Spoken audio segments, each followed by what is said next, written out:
What is up, everyone? Welcome back to your fourth JavaScript tutorial, and in this tutorial I'm going to be talking to you guys about all the different types of variables that we can use when working with JavaScript. So the first type I want to talk to you guys about is what I showed you guys before, and that's just basic numbers. So go ahead and let's make a variable. I'm going to call my tuna because I love tuna, why not? And set it equal to your favorite number. Mine is 20. And then go ahead, and this is a statement, so we need to end it with a semicolon. And then on the next line, let's go ahead and print this out. So if you remember that the way that we print out things in JavaScript is document dot write, and then inside parentheses we go ahead and write the variable name, which is tuna, and then go ahead and press semicolon. And now whenever we see it on our web page, it prints out that variable. So we can see already that you can set numbers equal to variables. But what you didn't know is that you can also set numbers with decimal points equal to variables. So go ahead and add a decimal point to your number, save it, and then go ahead and see what happens. So aside with whole real numbers, JavaScript can also work with decimals as well.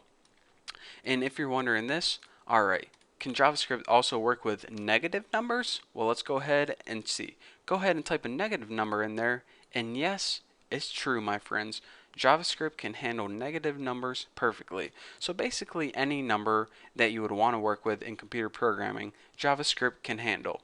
So now that we cover numbers, let's go to the next thing, and that is text. Now, text in JavaScript and in all computer programming languages is actually called strings. Why they named it that, I don't know. Maybe it's because a string of letters put together. Who knows? Don't blame me, blame whoever made JavaScript. But anyways, if you want to set a variable equal to a string of text, go ahead and set it equal to quotation marks, and then go ahead and type your text in here. Now go ahead and save this and see what happens. It prints out whatever text was in there. So again, if you ever want to set a variable equal to, a sentence or a word or just a little bit of text, you need to add those double quotation marks. And the reasoning behind that is if you set it equal to something like tuna equals text and you don't have the quotation marks, JavaScript is going to think that you have a variable right here and you're trying to set it equal to another variable called text. So that is why you need your quotation marks to say, no, this isn't another variable, it's actually a word or a sentence or something like that. So once you do this, it'll work fine. Basically, don't forget to include the quotation marks.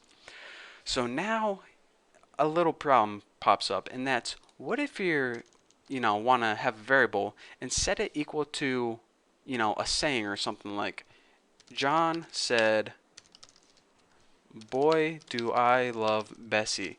Well, whoa, why is stuff turning blue? And anyways, let's go ahead and save this and see what we want. It doesn't work at all, and the reasoning behind this is because your entire string of text needs to be in between quotation marks.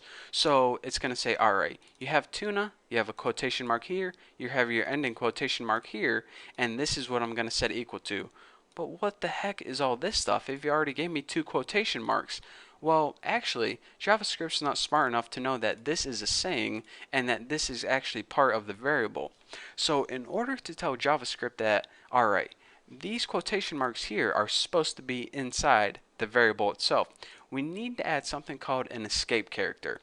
Now what an escape character does is it takes the next character and it pretty much treats it as a regular piece of text. So this and this are escape characters. Now JavaScript knows that this and this are the two quotation marks, and everything in between here is just going to be basically your variable. So go ahead and save this, and now we get our quotation marks to pop up. John said, boy, do I love Bessie. And he really does. By the way, Bessie's a cow, not, a regular cow, like a dairy cow. I'm not making fun of anyone here. But anyways, on with this tutorial. So anyways, if you ever need to escape something, then that is that's the symbol you use, a backslash. So there are different things that we need to escape, but I'll teach you guys those as we come across them. Now, let's go ahead and delete all this, and let me talk to you guys about two different types of variables. So we already learned about numbers, and we already learned about text, aka strings. So there are two other types of variables that I want to talk to you guys about, and the first one is called Boolean or Boolean, however you say it, and that's the word true and the world. I keep saying world like the earth, and the word false. Now, I'm not gonna go over Boolean right now, but just remember that they have special meaning in JavaScript.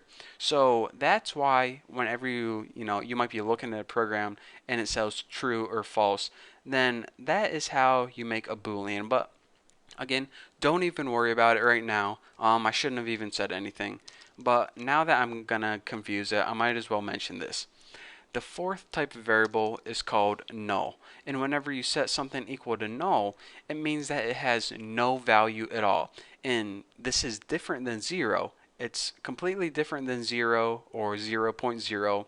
Null is pretty much like an empty variable. And again, just with true and false, you'll be seeing what these do later on. But for now, I just wanted to cover all the different types of variables, so I had to include it.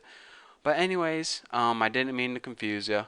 Just remember that you can use numbers, and if you use letters, then go ahead and put them in between quotation marks. So once you understand that, we're ready to move on to the next tutorial. So anyways, thank you guys for watching. Don't forget to watch the next tutorial, and I'll see you guys later.